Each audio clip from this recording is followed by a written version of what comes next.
Spending lots of time searching outside of yourself to find happiness, joy, health, and wealth?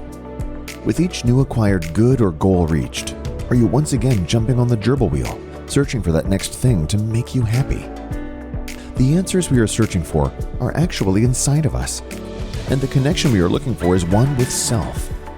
Explore these and other self-reflective questions here on Finding the Spark Within. Hosted by Christin Collins, discover how you can connect with your purpose and achieve true happiness, meaning, and well-being. Don't miss tuning in and find the spark within.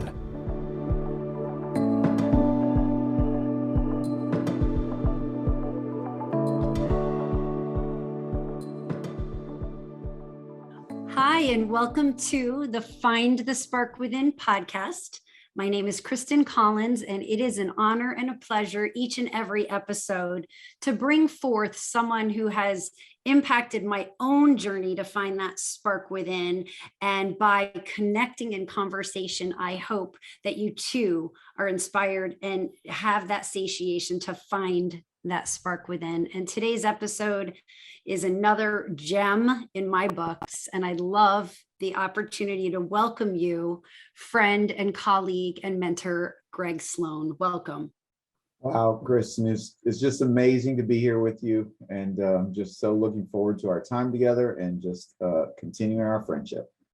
No, thank you. Thank you for taking the time. And I love how we first met and how you helped inspire me to understand purpose. And today, you and I have selected that our overarching theme is going to be one of the science of purpose. And you and what you've put together as an offering to the globe is in support of helping people understand purpose and the science behind it. But before we dive into that, I would love to start with our authentic connectivity of that purpose journey and start by expressing gratitude to you. You and I had the pleasure of connecting through LinkedIn and became purpose partners. And I was blessed that I was going to be in your neck of the woods and got to connect with you face to face, which quite often in this day and age, we don't get to meet face to face. But I had the pleasure of meeting you a couple of years ago when I was a definite neophyte in the space of the pursuit of purpose. So I'd love for you to start by sharing with folks how you got your start in the purpose space. Yeah, so I grew up in Hawaii, pretty poor. I moved to Georgia in 1988, went through school, found my way into financial services, and in summer of 2006, I was working for a division of Goldman Sachs and making more money than I ever thought I could make growing up a poor kid. But I just was miserable. On the inside, outside, my marriage was on the rocks, didn't have a great relationship with my kids. The only thing going right in my life was basically making a lot of money. And I said, there's got to be more to life. So I went through this process. I was recommended some self-awareness exercises and a few psychology books. My wife and I went to the mountains of North Georgia in December of 06. We spent 2 days, and I left that weekend with my personal purpose statement. So that was the beginning of my purpose journey. So that's so inspiring to hear from a society which we're now in that is so consumer driven, right? And it's all about what we're making, and that division that it's caused within self and within community is something that and we're both super passionate about. Yet it could be really hard to make an adjustment when you have so many pressures, especially as the male provider in a family. How did you find it that you were able to make a shift to be more on point with your purpose when you had so many ties with your very successful career? Yeah, I guess what's that old saying, in necessity is the mother of invention. I also think it's sort of pain is the reason why you make a change. And again, I was going through a lot of internal pain, even though on the external, it wasn't so much. And when you realize you have a unique design to make an impact in the lives of others in a unique way, you want to start that new awakening, if you will, as soon as possible. And so in March of 2007, I quit my job at Goldman Sachs. I'm sorry, in January of 2007, I quit my job. And then in March of 2007, I started my own financial planning firm. And I really started to incorporate some of those exercises and the knowledge that I gained over that weekend. That's very inspiring. And it gives many of us hope that, the shift can happen. Talk to me a little bit, and I've had the pleasure of meeting some of your family members. Talk to me about the impact that had on your relationships with your family. Was that really challenging for them to make the shift with you? How did it impact your relationships at home? Well, ultimately, much for the better. I was, that typical type A personality, high D from the DISC profile, if you're familiar with that. Left brain, undergraduate degree in finance, master's degree in finance. So I was very spreadsheet, algorithms, cash flow models. If it's got a number to it, if there's a decision to be made, there's got a way to measure that decision and put it in a spreadsheet and make a decision from that standpoint. So by shifting to purpose, or by pivoting to purpose, or pivoting on purpose, I really started to incorporate the other parts of how we're designed: emotional intelligence, psychology, even neuroscience. And fortunately, my kids were young at the time. So they were probably, 11, 9, and 7. So my son, Jonathan, who's a partner with me today, was probably too young to recognize too much of what I was like before. So my 3 kids still don't remember much about that guy before 2007, which is a blessing. So in a way, they've all they really know is a dad who has been on purpose for most of their teenage years. And it's definitely something I've talked to them about with respect to their own careers and their own college and even family and marriage and all those things. So one of the things that I've learned as I've talked to other parents and other kids recently in the last few years is not every parent is like that. And so a lot of children don't have that direction that I guess my kids had. My youngest son is about to graduate college and within 4 years. And even that, having all 3 kids graduate within 4 years, there's some intention behind it. It was very purposeful. So that it's been a blessing, definitely been a blessing. Yeah. And again, knowing one of your children and just seeing how that's actualized at such a young age and so impactful, it's a breath of fresh air. So I congratulate you for making that shift and being able to impact your family that way. And not always when one partner is growing does the whole family come on board. And that's sometimes a challenge when you see growth for, one member. And so the fact that your family was able to flex with you through your transition is just such a great blessing. So I love your story in that you were with Goldman Sachs and then you didn't jump all in purpose oriented by leaving the finance world. Instead, what you did was you stayed within your space, but then you incorporated your passion for purpose. And I think that's an important differentiator for folks to digest, because sometimes we're like, we have to blow all that up to go in our new direction. And I think you're a great example of a fluidity. And I want to get to where you are today, which, is very intentional on the purpose space.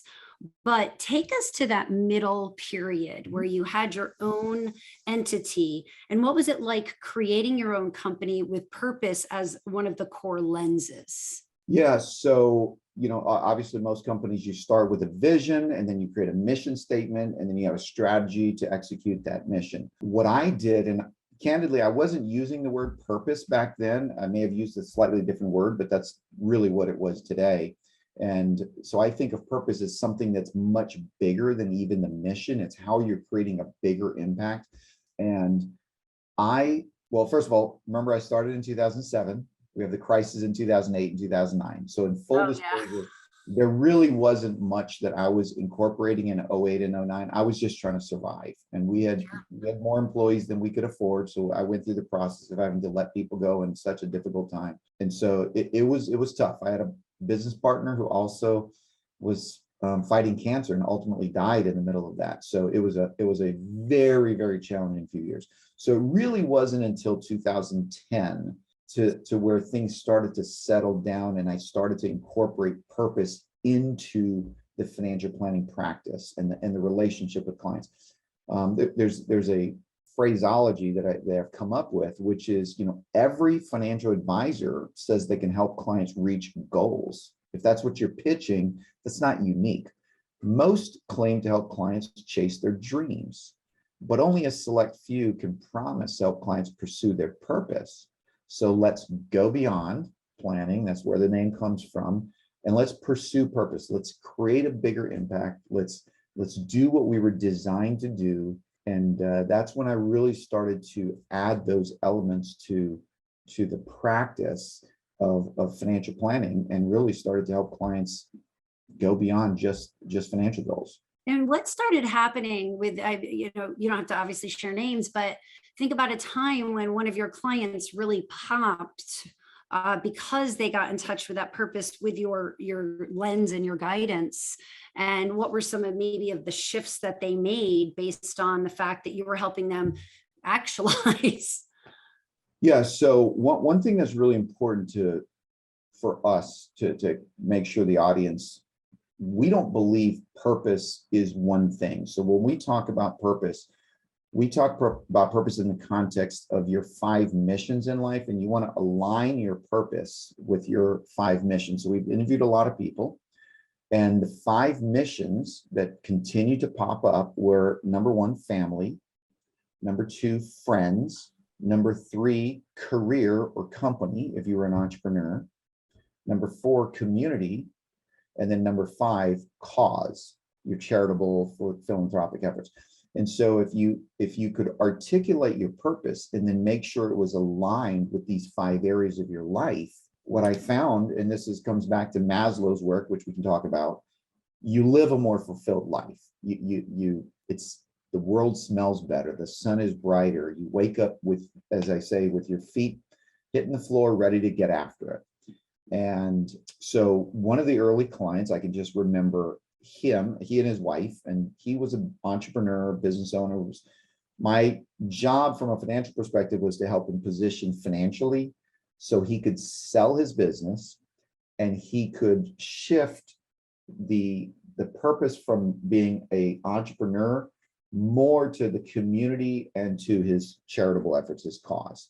So a lot of people go through crisis. A lot of business owners go through identity of crisis when they sell their business because their purpose is the company.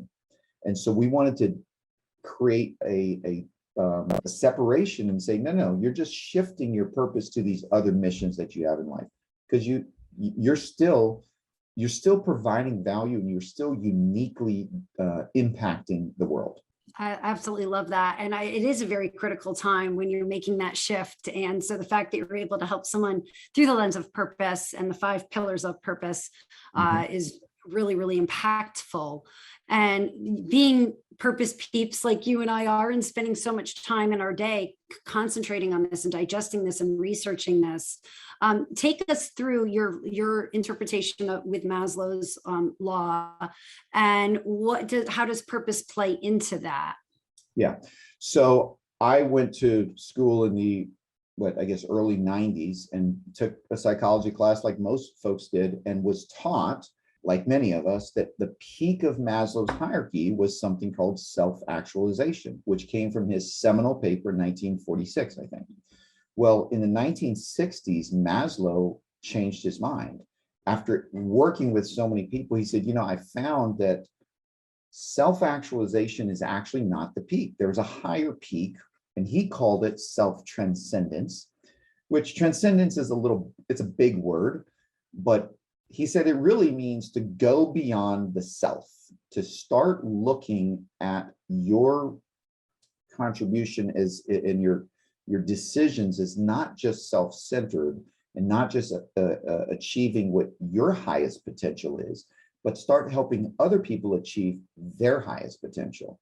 And you see it in sports today when a player becomes a coach and is more fulfilled winning a championship as a coach than a player. You see it with parents, obviously, and their kids, because they live vicariously through their kids. So this concept of paying it forward or serving your fellow man, fellow woman, fellow human beings, that's really what Maslow was referring to in self-transcendence, which is really about purpose. Purpose is, I'm going to use Angela Duckworth's definition. She wrote in her book Grit, for those of you familiar with, bestseller, New York Times bestseller.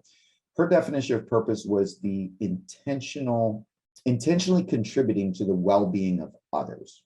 Intentionally contributing to the well-being of others. So there's a choice, intentionality, there's a recognition that you're doing something, and then obviously there's a recipient, a benefactor other than yourself. So that's how it all ties into what Maslow was even talking about in the 1960s. And even if you Google Maslow today and his hierarchy, most of what will pop up in Google is self-actualization, where it should be self-transcendence. You can't make this stuff up, Greg. That is such an unbelievable representation. Well, two things. First of all, the fact that someone has this very powerful, piece of science out there, and then to come back later and be like, you know what, actually, I'm going to correct myself. That's transcendence. Like that's very cool. Yeah. The second piece that is so in alignment, and you were a part of helping me discover this.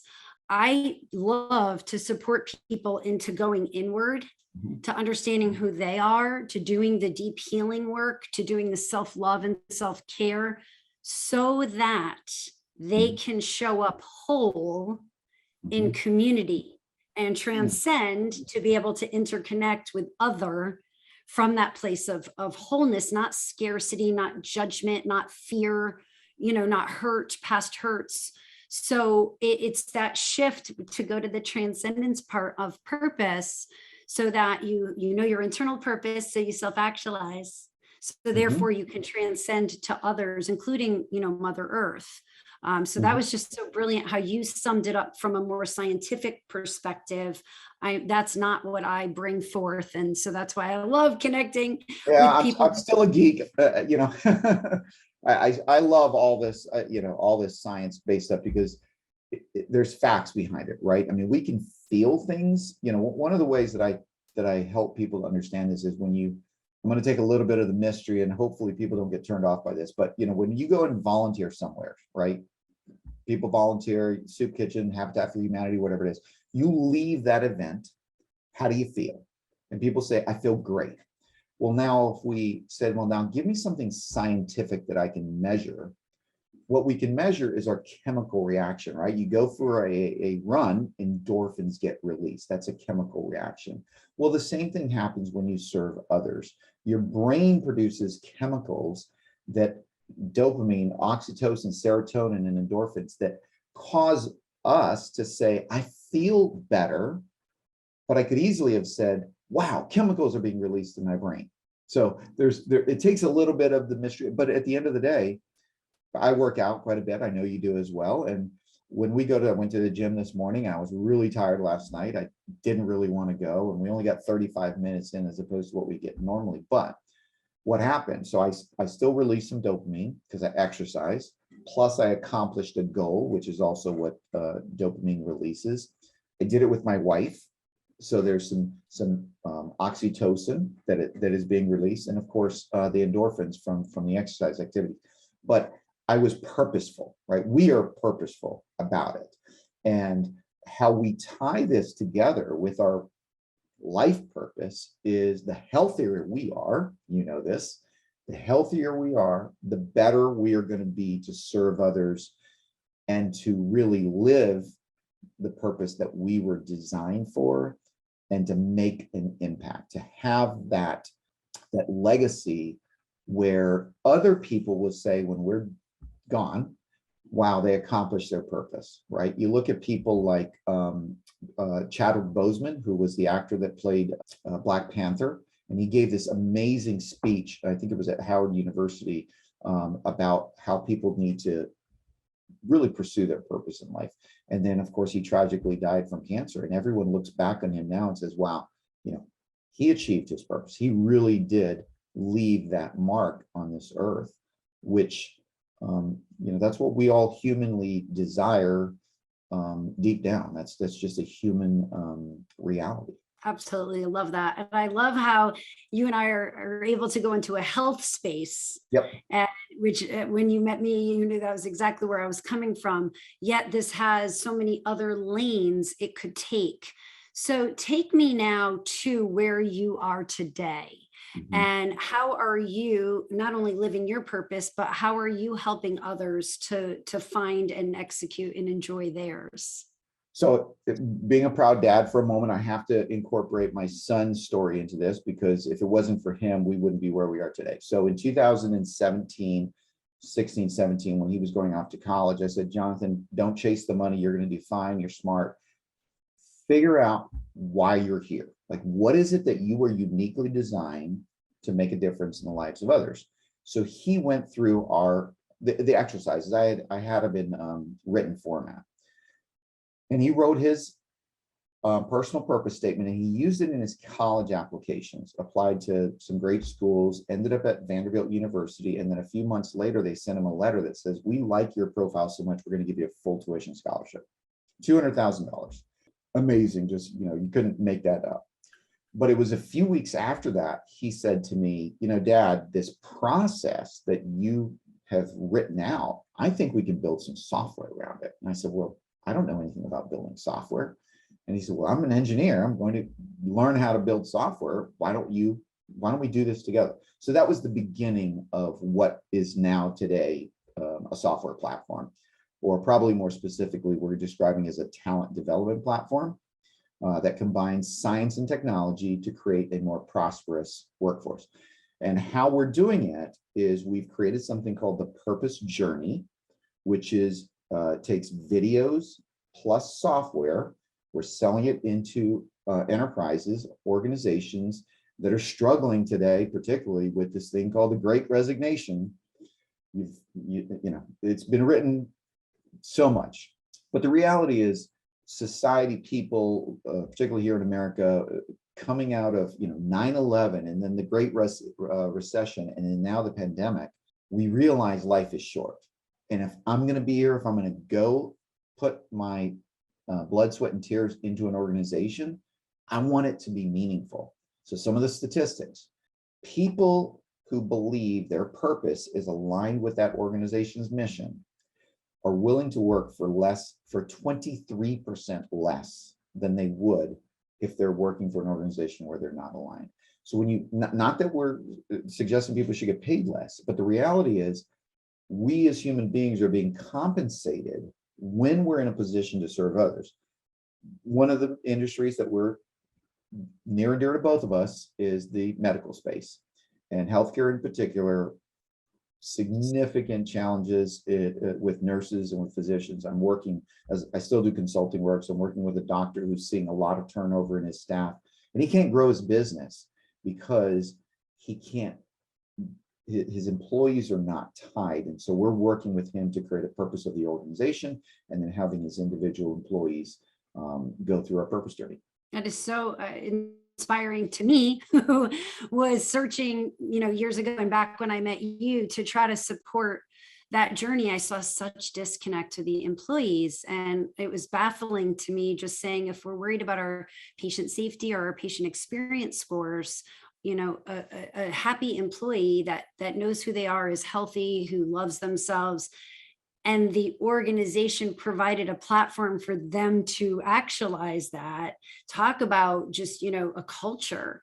Not only do they show up as better employees, but then they're better at home, they're better in community, and they have great resolve and joy for the company. So the fact that you and Jonathan have brought this now through this software platform to organizations, because I just thought it, but I didn't know how to, put it into play. I'm like, it just is. We just need to do this. Yeah. But you offering that tool is just so well timed, and I'm so grateful for that. So if folks are curious about, hey, I have a company, or hey, I'd like more information on this platform to help my staff or my company, go beyond, actually, how can folks access that information to learn more? So the website is trygobeyond.com. Pretty simple. We do start every organization with a 14-day free trial. We'll take either 10% of their labor force or up to 25 people in a small cohort for 2 weeks. We'll just give them a taste of what the purpose journey is like.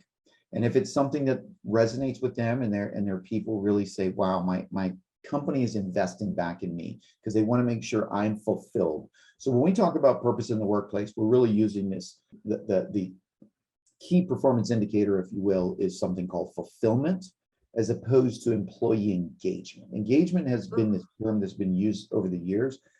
I just read an article that really pushes that term aside. It was actually even a study done by Gallup, but because there hasn't been much change in employee engagement in the last few years, even though there's been so much money thrown at it and so many tools. But it's not just the tools and what we've learned over the last few years. So yes, we do have a tool. There's software behind this. We have content because people need to be educated. So we have a learning platform that with videos and exercises. And then the last thing is it's a community. So what we do in our program is we create a small community within the organization so that they go on the purpose journey together. And then no one goes on the journey alone. Everyone has what we call a journey partner. So it's someone else in your organization that you share a little more intimate details with your answers and your exercises, because all of the exercises you can imagine, there's private, there's some pretty private information in there. Sure.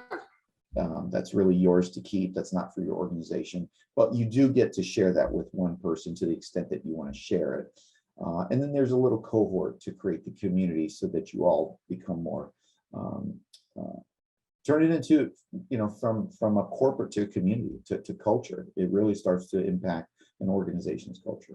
And coming from a guy who was at Goldman Sachs, to be leading this conversation, it's just inspiring to me to see that science-based crossover into corporate America or globally into corporations. The time is so critical. And, this is the Find the Spark Within podcast. And the fact that you're helping people find that spark through their employment is just really inspiring. I would love to ask, if I may, are there tools or tips as an individual? I mean, if I'm an individual working in a company, but I'm not plugged into HR or, senior leadership, or if I'm an entrepreneur, or if I'm not employed because I don't want to be or don't need to be, what are some ways that people can find their, spark within, find their purpose? Yeah, so this comes back to even the way you present things, and we talked about this. So purpose comes after identity. So you first have to understand your identity. When we talk about identity, we're not talking about your name and where you grew up. It's really those core words that describe you. Obviously, there's tons of tools out there, from StrengthsFinder with Gallup and Myers-Briggs and all of these other behavioral profiles, and we believe very heavily in those. We use a version of that in our tool, but there are other things you can do. A lot of self-reflection. We call it self-awareness, self-reflection. And it really is asking yourself questions about what is it that brings that spark out in you, that joy that you feel. 70% of individuals, when you use the word purpose, at least here in America, they still hear purpose as it's associated with their career. I do the same. So for me, my purpose is pretty highly aligned to how I earn a living, the economic output. But I'm also at that age where that's a big part of my life. That may not be the case when I'm 70 years old. You may see me spending more of my time and energy in nonprofit endeavors, but it all comes back to identity. And for the record, I grew up a math guy.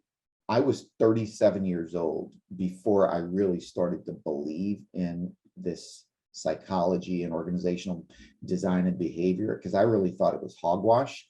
You pay a paycheck, you give them skills, you give them tools, now go out there and do a good job. And until I started hiring people and watching them leave me, did I realize maybe missing something here, Greg. So in terms of emotional intelligence, I wasn't very high at that point in time. Not saying that I am today, but I'm I higher don't than know. I think you're pretty darn high. And I said it before, and I'm going to say it again, Greg. I applaud and I appreciate that you are helping to make that crossover. I think that's what it's going to take to reach a tipping point.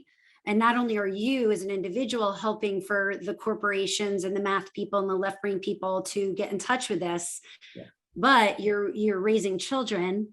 Jonathan's making a huge impact through your work together and on his own. And, those are the folks that are coming up in the workforce and in leadership. Yeah. So by investing in them and their awareness, and you've done both. So that's very special. Yeah, the thing that I'm one of the most unlikely people from a skills and a career history, 25 years in financial services, primarily as a portfolio manager and a personal CFO to executives and entrepreneurs. So it really was math until I realized math is not enough. You really have to understand some of these other skills. I had one client years ago said, "Gosh, Greg, you're no longer just my financial advisor. You're also sort of my life coach now." And at the time, candidly, I jumped back. I really didn't even like the description. It bothered me because life coach seemed a little too fuzzy to me, it didn't have substance to me at that point in time. Now I see it as a great compliment. But back then I was still hooked on spreadsheets. I love it. It's so wonderful. And again, you were so impactful in my journey early on when I was trying to understand purpose and why does this matter? And, you spent hours holding space for me to self-discover that and help educate me. And I love that your continued work just touches more lives. And I hope today's conversation will do the same. If folks would love to stay up on your journey or access information from you, what is the best way for them to plug in with Greg Sloan? So I'm pretty active on LinkedIn. Yes, you are. To get in touch with me. I do have a Twitter, I do have an Instagram, but LinkedIn is probably still the best way. And it's Greg on purpose. If you look up my profile. One thing I want to share about our time together, because I still remember that day so vividly in the hotel here in Atlanta, and what turned in it was so uncanny that our time actually aligned, because people's schedule doesn't align like that, right? It just doesn't happen. And I remember you saying, "Hey, I'm going to be here. I'm going to be in this hotel." That was about 12 minutes from my office. And I said, "I'll come down. We'll go hang out in the lobby." And I don't remember how many hours we spent together, but it was, you had this, what I remember was, you had this fuzzy picture up here, but it was getting clearer and clearer. And if there was any part that I played in helping to bring that clarity, I'm just honored to be part of that. I also remember your friend who came through there and was so cool to hang out. Don't remember her name, but Michelle. Okay. But that day, candidly, that was right when I was also making a transition. So I did sell my firm, just for the audience. I did sell my financial planning firm so that I could pivot again and invest more time and energy into scaling our platform. And then still providing some consulting. I still do consulting for business owners that want to integrate purpose into their culture and their process. Well, that's also good to know for folks who are business owners or have access to their business owners, that you can help them incorporate, and especially being the math guy, yep. Right? And making this transition, I think is what it's going to take again to hit a tipping point. But you made me reminisce about the fateful Zach Brown concert that we were up in Atlanta for, and the fact that I seem to have a lot of great connectivity in lobby bars, and that multi-hour conversation that we had. What I would like to bring into this space based on that memory is that notion of, if you are getting comfortable with who you are and becoming aware of what drives you, what excites you, what makes your heart, just explode, and you're open to what the universe has to potentially help you get there, you are a great example of that for me, where I wasn't that active on LinkedIn. I happened to download a paper by, another colleague of ours, and you and I connected because of that connectivity online. And you've become very pivotal in my journey the past 4 years. So my point of sharing that is when we are on our journey to knowing and loving self, and we're getting comfortable in our own skin, and we cast that vision for who I want to be, what I'd love my day to feel like, not how much money I'm going to make, what title it's going to have, what city it's in. People cross your path that just escort you on a ride that's just grander. I know my life's turned out, and it's been a very windy road, just like your past couple of years have been. But the fact when we let go and we live on point, we are just gifted with relationships and opportunities, and you are one of those gifts in my journey. Thank you. And you for me as well. We really enjoyed having you as part of our little community of CPMs a year and change ago, and extremely impactful, not just for me, but also to other members of the Purpose Mentors that went through the program. Oh, well, I love it. And always available to support, Purpose Peeps, and look forward to the continuation of your expansion in this space. So folks, it was a pleasure bringing you, as mentioned, a colleague, a mentor, a friend, Greg Sloan, and Go Beyond is his platform. You can connect with him on LinkedIn. You can always reach out to me, and I'm happy to intro you to Greg. And that happens a lot. And Greg, we look forward to seeing you and your family continue to shine bright and help us all to go inside and find that purpose. Thank you for your time today. Awesome. Find that spark. Amen. Okay, until next time, ladies and gentlemen, thanks so much for listening in. Appreciate your connectivity. I hope this helps you find your spark. And if I could be of any service to you, to go ahead and reach out, ChristinCollins.com. Until next time, be love. You have just listened to another episode of Finding the Spark Within with Christin Collins. If you found our content valuable, visit us at ChristinCollins.com/podcast, where you can find more episodes and amazing content. Connect with your purpose and discover ultimate joy. Join us again next time here on Finding the Spark Within.